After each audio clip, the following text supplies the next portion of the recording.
¿Te has puesto a pensar alguna vez de dónde venimos? ¿Quiénes fueron nuestros ancestros? Uf, una pregunta que nos ha fascinado a los humanos desde siempre. Claro. Y hoy vamos a profundizar en la historia de una de esas ancestras. Una que se volvió súper famosa. Hables de Lucy. Exacto. Lucy, este fósil tan icónico que, aunque no hablaba vaya, que nos ha contado un montón sobre nuestro pasado. Sin duda, descubrirla hace ya 50 años fue una revolución para la paleoantropología. Imagínate, un esqueleto que nos habla de cómo era la vida hace 3 millones de años. Increíble, ¿no? Y aunque no es un esqueleto completo, el 40% que se conservó nos ha dado información valiosísima. Espera, ¿solo se encontró el 40%? ¿Y con eso podemos saber tanto de ella? Sí, cada hueso, cada fragmento es como una pieza de un rompecabezas gigante, por ejemplo, sus piernas y su pelvis. Sus piernas y pelvis. Ajá. Nos indican que Lucy ya caminaba erguida como nosotros. O sea que nuestros ancestros ya andaban en 2 patas hace millones de años. Exacto. Pero ¿por qué es tan importante eso? ¿Acaso no era más cool andar columpiándose de rama en rama? Bueno, el bipedalismo, o sea, caminar en 2 patas, fue un cambio fundamental en nuestra evolución. Piénsalo, liberó las manos para usar herramientas. Ah, ya entiendo. Eso impulsó el desarrollo de nuestro cerebro. Exactamente, fue como una reacción en cadena. Fascinante. Pero ¿cómo podemos estar seguros de que Lucy caminaba erguida si solo tenemos algunos huesos? Buena pregunta. Además de la forma de sus huesos, tenemos otras pruebas. En Tanzania se encontraron huellas fosilizadas de homínidos, Huellas de hace 3.2 millones de años. más antiguas aún, de hace 3.7 millones de años. Y esas huellas muestran claramente un andar bípedo. ¡Wow! Es como si hubieran dejado un mensaje en el tiempo. Aquí estuvimos y caminamos en 2 patas. Jajaja. Es una buena forma de verlo. Increíble. Oye, y ya que hablamos de Lucy, ¿cómo era su vida diaria? ¿Qué comía? ¿Dónde vivía? Bueno, basándonos en el lugar donde se encontró y los estudios del ambiente de esa época, Lucy vivía en un lugar cálido. Cálido, como una playa paradisíaca. No exactamente. Más bien una zona con bosques y áreas abiertas, tipo sabana. Probablemente comía frutas, hojas, raíces. Era una chica adaptable. Un todoterreno. Me la imagino explorando su mundo, recolectando frutas. ¿Y vivía sola o en grupo? Aquí es donde se pone aún más interesante. En 1975, cerca de donde encontraron a Lucy, se descubrió la primera familia. No, la misma familia. ¿De qué hablas? Un conjunto de fósiles de varios individuos de Australopithecus afarensis, la misma especie que Lucy. Es como si hubiéramos encontrado un álbum familiar prehistórico. Exactamente. Y este hallazgo nos sugiere que probablemente vivían en grupos, algo muy útil para la supervivencia. Claro, podían protegerse mejor de los depredadores, buscar comida juntos, cuidar a las crías. A la unión es la fuerza. Tal cual, incluso en la prehistoria. Pero, ¿cómo sabemos que Lucy no era simplemente una rara de la evolución?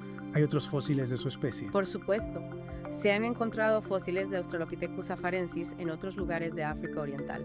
O sea que no era un caso aislado. Cada nuevo descubrimiento nos ayuda a completar el rompecabezas de la evolución, ¿no? Así es.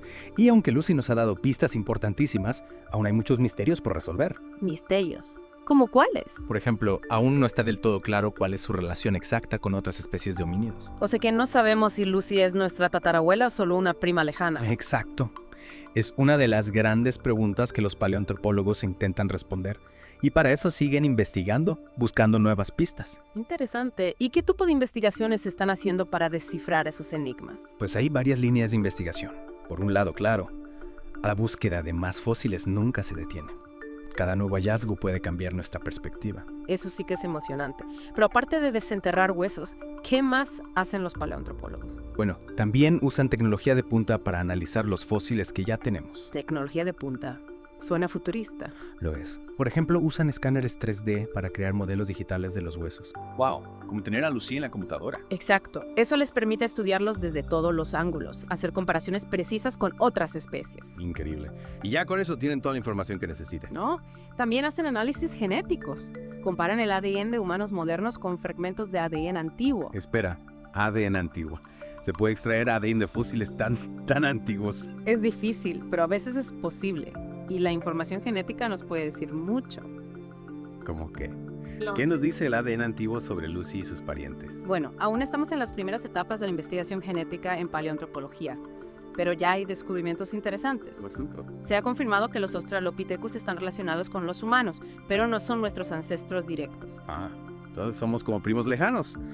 Pero, si Lucy no es nuestra tatarabuela, ¿quiénes fueron nuestros ancestros directos? Esa es la gran pregunta. Hay varias especies de homínidos que vivieron en África hace entre 2 y 4 millones de años. Y no sabemos cuál de ellas dio origen a nuestro género, Homo. Exacto. Es un rompecabezas gigante y cada fósil nos da una pieza. ¿Qué tipo de piezas? Dame un ejemplo. Por ejemplo, tenemos fósiles de Homo habilis, una especie que ya usaba herramientas de piedra de forma más sofisticada que Australopithecus. Más sofisticada. ¿En qué sentido? Sus herramientas eran más elaboradas, con formas más definidas, lo que les permitía realizar tareas más complejas. Interesante. Y después de Homo habilis, ¿quién sigue nuestra línea evolutiva? Bueno, luego tenemos a Homo erectus, una especie clave. Fueron los primeros en salir de África y colonizar otras partes del mundo. ¡Wow! O sea que Lucy y sus parientes fueron los precursores de una gran aventura evolutiva. Totalmente. Pero si ya no se columpiaban de los árboles, ¿qué los impulsó a explorar nuevos territorios? Buena pregunta. ¿Acaso se aburrieron de las sabanas africanas? Podría ser, quién sabe. Pero probablemente fue una combinación de factores. ¿Cómo cuáles? El cambio climático, la competencia por recursos, la propia curiosidad innata de nuestra especie. La curiosidad que nos caracteriza. Pero hablando de cambio climático, ¿cómo sabemos que el clima cambió en la época de Lucy? Buena pregunta. No es fácil saber cómo era el clima hace millones de años, pero los científicos tienen sus métodos. ¿Qué tipo de métodos? Viajan en el tiempo con una máquina meteorológica. Jajaja, ojalá fuera tan fácil. Analizan, por ejemplo, la composición química de los sedimentos donde se encontraron los fósiles. Y eso les dice algo del clima. Sí, les da pistas sobre la temperatura, la humedad, la vegetación de la época. También estudian los fósiles de plantas y animales que vivieron en el mismo lugar. Es como una investigación CSI prehistórica. ¿Y qué han descubierto sobre el clima en la época de Lucy? Han encontrado evidencias de que el clima en África se volvió más seco y las áreas boscosas se redujeron. ¿Y eso? ¿Cómo afectó a nuestros ancestros? Pudo haberlos presionado a adaptarse a nuevos entornos, a caminar más para buscar alimento, a desarrollar nuevas habilidades.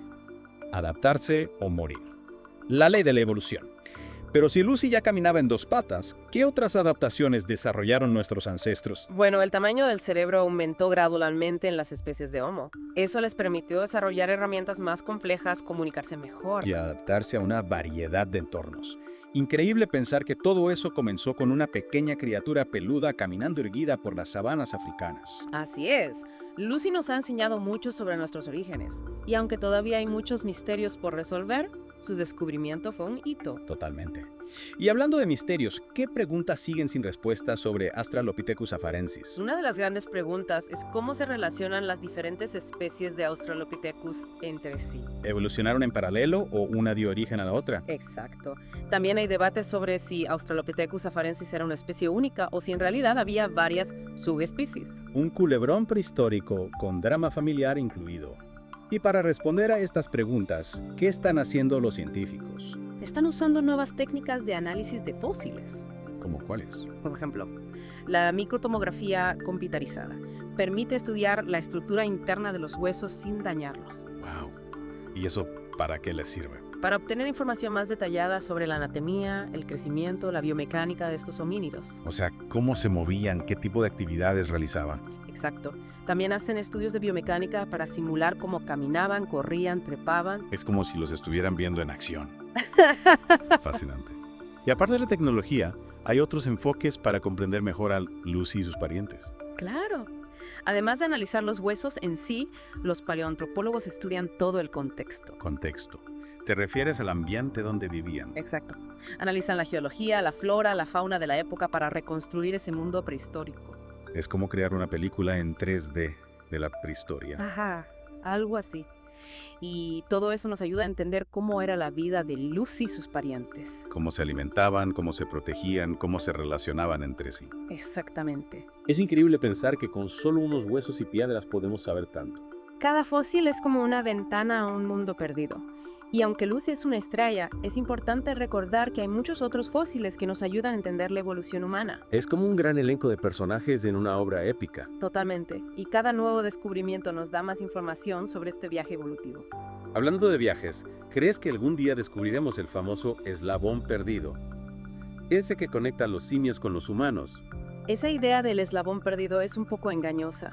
La evolución no es una cadena lineal, sino un proceso con muchas ramificaciones. Más bien como un árbol con muchas ramas, ¿no? Exacto.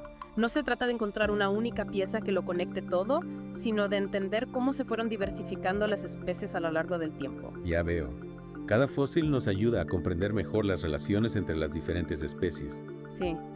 Y a reconstruir ese complejo árbol genealógico de la humanidad. Un árbol que tiene sus raíces en las sabanas africanas, donde Lucy y sus parientes dieron sus primeros pasos hacia lo que somos hoy. Lucy nos enseñó que caminar erguidos fue un paso crucial. Liberó nuestras manos y eso impulsó el desarrollo de nuestro cerebro. Y aunque aún hay misterios por resolver, estudiar a Lucy y otros fósiles nos recuerda que somos parte de una historia mucho más grande. Una historia que nos conecta con todos los seres vivos del planeta y que nos invita a seguir explorando el pasado. Ha sido un viaje increíble. Gracias por compartir tu conocimiento con nosotros. El placer es mío. Y a todos nuestros oyentes les dejamos una pregunta para reflexionar. ¿Qué nuevos descubrimientos nos esperan en el futuro? ¿Qué otras sorpresas nos tiene reservadas la historia de la evolución humana? ¿Quién sabe? Lo que sí sabemos es que la aventura continúa. Cada nuevo fósil nos ayudará a completar el rompecabezas de nuestros orígenes. Hasta la próxima. Hasta la próxima. Y recuerden, somos polvo de estrellas con una pizca de Lucy.